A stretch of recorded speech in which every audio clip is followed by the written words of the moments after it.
My name's Juliette Gonzales. Welcome back to my channel. Today, we're in Savannah, Georgia. I'm so excited. I have never been here before, and it is absolutely stunning. So come along, we're gonna eat, we're gonna see the sights, and we're taking you along. Let's go. In today's video, we're sharing how we spent a weekend exploring Savannah, Georgia with 10 different stops, including food and things to see and do. If you've never seen one of my videos before, welcome to my channel. And again, my name's Julia. I share realistic travel itineraries and show you exactly how we do it so you can experience new places without rushing or over-planning. So if you enjoy watching videos about travel and food, go ahead and hit that subscribe button so you don't miss future trips. After driving from St. Augustine, we arrived in Savannah and we're starting at our first stop, the Savannah River Street.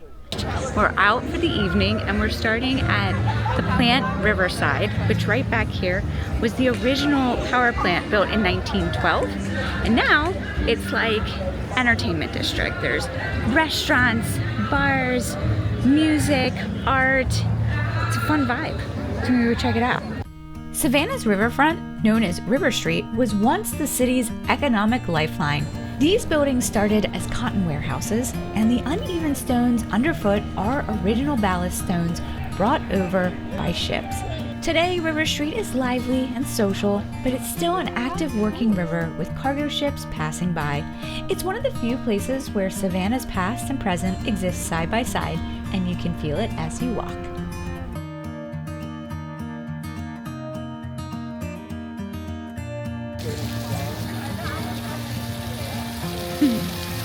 It was nice to take an evening stroll along the river walk, but now it's time for dinner. Cheers.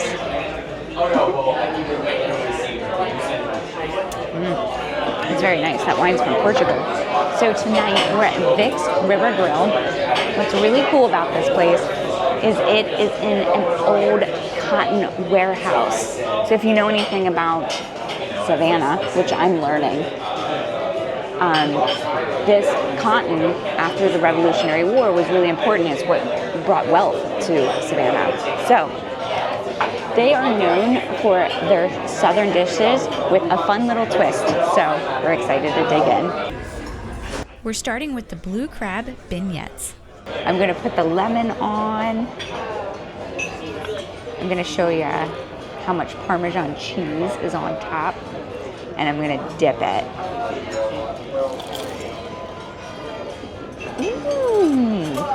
That's really good. Vignette is like so light, crispy. So you get crispy outside.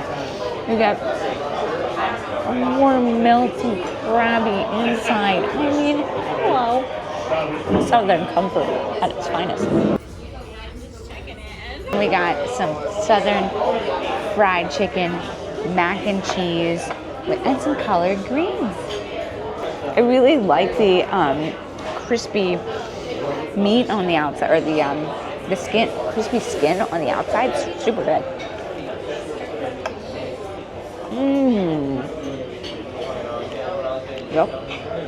Yep, really good. Tender in the middle, crispy on the exterior. That is some great fried chicken. You thought it was a ghost horse? After dinner, we decided to take a stroll, and I'm so glad we did because Savannah really comes alive at night, especially with all the ghost tours happening around the squares. I don't remember this one.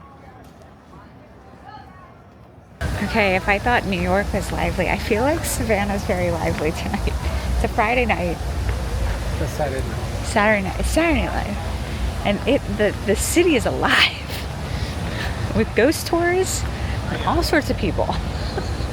We are visiting during mid-October, which is peak season for ghost tours, so the squares are especially lively.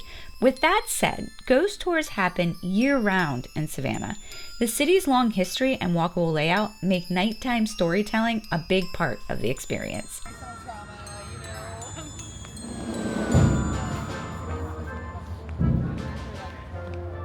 Okay, we're calling it. Even though I'm really enjoying this walking around the city, it's been so friendly and inviting and so nice, we're old. We gotta get to bed. We gotta get up early in the morning. So see you tomorrow. Bye for now.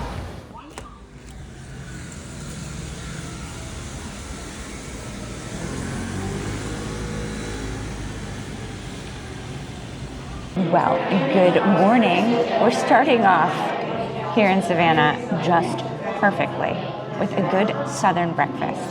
So I got the Low Country Eggs Benedict, which comes with ham, the English muffin, the poached eggs, potatoes, and then it's dripped with red-eye gravy, which red-eye gravy comes from drippings of the ham and black coffee. Oh, wow. That is so good.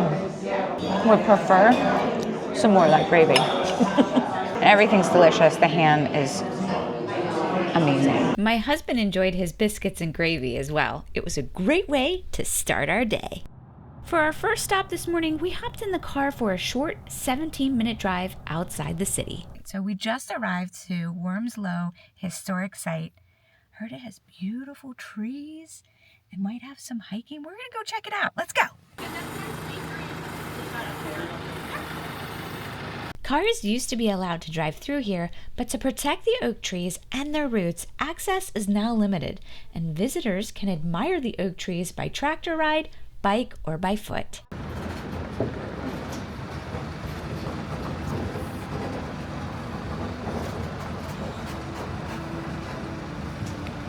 Wormsloe Historic Site is one of the most iconic places near Savannah, and it's rooted in the city's earliest history. Founded in the 1730s by Noble Jones, one of Georgia's first settlers, this land was part of Savannah's original colonial defenses. Wormsloe was the estate of Noble Jones. The oak trees lining this road were planted in the late 1800s to create a formal entrance to the estate. There are more than 400 live oaks here, and over time, Spanish moss naturally took hold, creating the canopy that makes Wormsloe so iconic. After about a 15-minute tractor ride, we're dropped off at a different part of the property where we get to explore some more. The ruins you see here are some of the oldest standing structures in the state, built from tabby, a material made from oyster shells, lime, and sand. While the oak-lined road is what most people recognize, Wormsloe is really about early life in coastal Georgia. This wasn't a grand mansion, it was a working estate, shaped by survival, labor, and time. It's a quiet, powerful place, and the perfect way to start our day here in Savannah.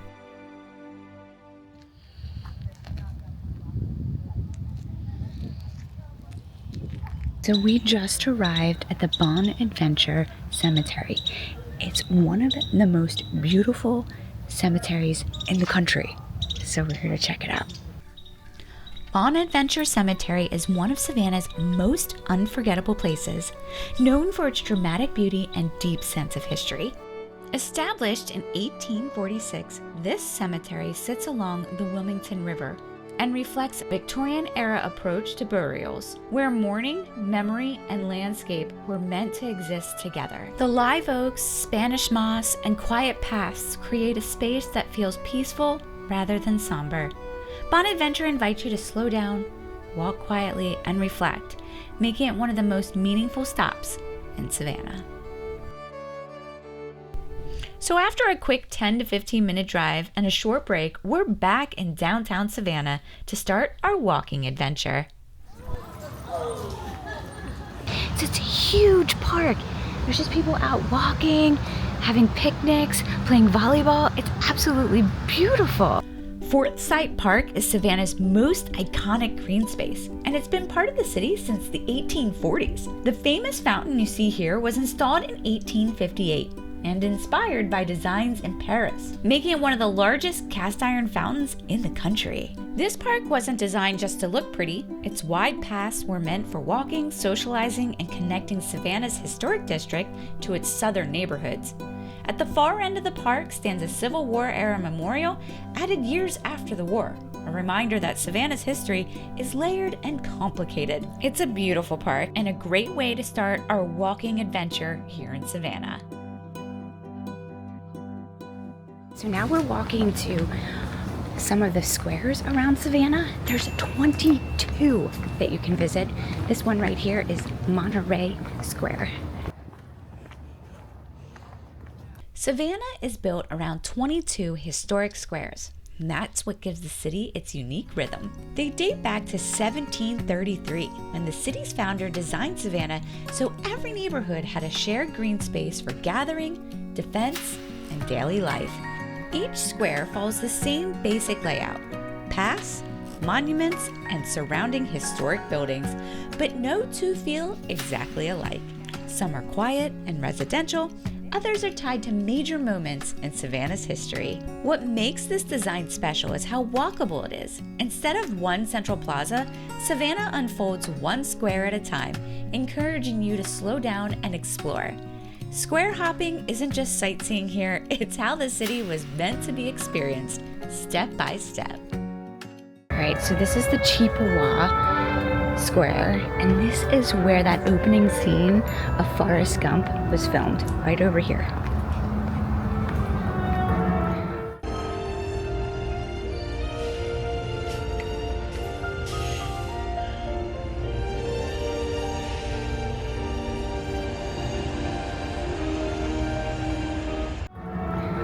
The bench is no longer here, it's at the museum, but we'll go over to it. There was never a bench there. It was never, well, but they took whatever was used in the film and they put it in the museum. Yeah, it was a prop. It was a prop. My husband wants you to know, it was a prop. Located just off of Lafayette Square, the Cathedral Basilica of St. John the Baptist is one of Savannah's most striking landmarks. Built in the late 1800s, its twin spires and detailed exterior stand out, even from a distance. We unfortunately were unable to go inside, but you may go on a free self-guided tour when services are not taking place.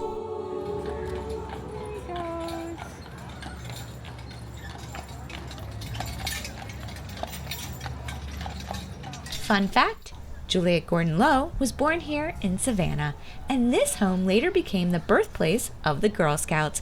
In 1912, she founded the organization to give girls opportunities for leadership and independence, something that was uncommon at the time.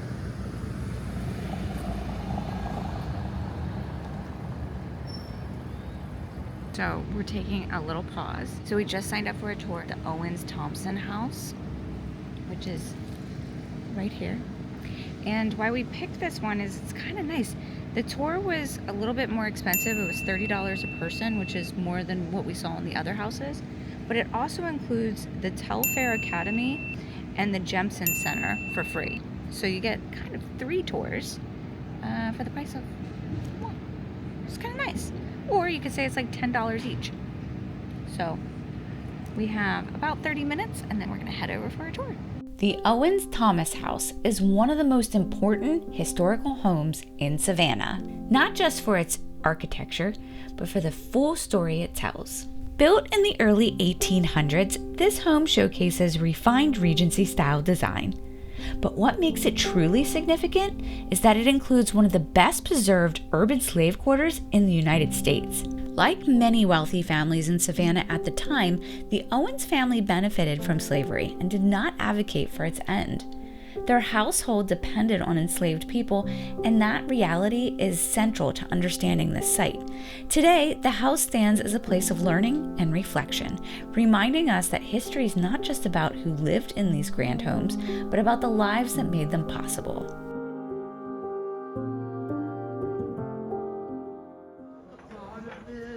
We covered a lot today and worked up quite an appetite, so it's time for dinner. Cheers!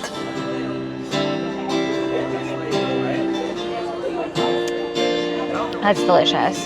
So tonight we're at The Public. We've gone by this place a couple of times and it's always been packed, so we had to come and try it out. They are known for their shrimp and grits. Like, it's the best shrimp and grits. Oh! So, of course, we're here to try it. And we're on the rooftop, so they've got live music. We're feeling the vibes. We're enjoying Savannah, so let's dig in. Just one line in a world that keeps on pushing me. We decided on a couple of appetizers before the main course. We got the grilled sausage and the baked egg. Simple, but absolutely delicious. Okay, so we got the shrimp and grits, and let me just say, this place is top notch. They knew we were sharing everything, so they split both of the plates for us. Like, that is so nice. I really appreciate that. So let me try the shrimp and grits. Oh my god, that is so good. Right. Top notch shrimp and grits. Holy cow.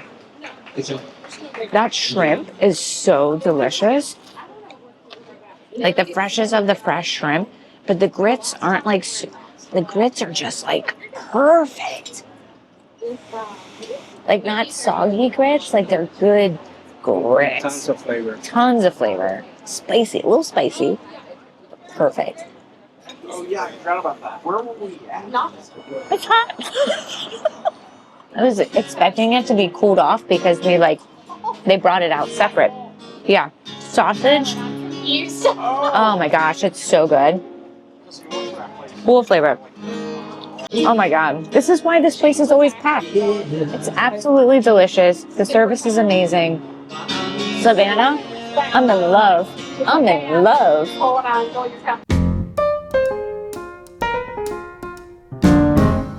Wow, this place is so beautiful. There's something magical about Savannah. I absolutely have loved our time here. So, amazing, amazing, amazing. I'm definitely coming back to Savannah. If you haven't already, I invite you to hit that subscribe button because we have more food, more fun, more travel coming your way. We'll see you on the next video.